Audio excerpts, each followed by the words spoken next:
I'm going to speak to you this morning on the subject releasing the mantle of prayer and intercession. I can only give you what I have. I can only give you what the Lord gave to me. The Lord gave to me the subject of prayer and intercession.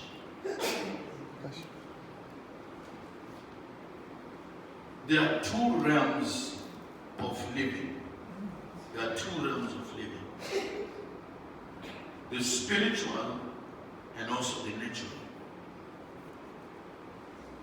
In Colossians chapter 1 and verse number 16, Paul lets us know or gives us a kind of clue as to how these realms operate. He says, "For by him all things were created, that are in heaven and that are on earth, visible and invisible, whether thrones or dominions or principalities or powers, all things were created through him and also for him."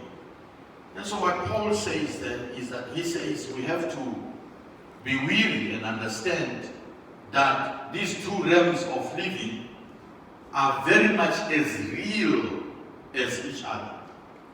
Many people are only aware of the natural realm of living, which is what they can see, which is what they can feel, which is what they can smell, which is what they can touch, which is what they can taste, using the five senses that God has given us.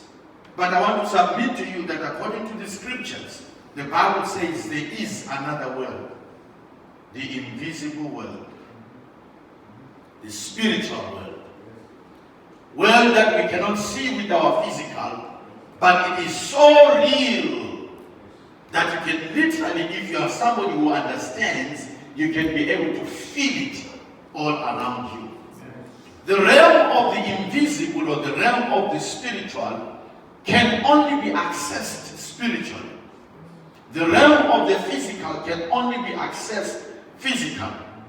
For any human being to have legitimate rights, to be called legitimate here on earth, they have to come through the womb of a woman. Anything that tries to manifest in the physical but has not been birthed through a womb, we call that thing a ghost. We call that thing a spirit.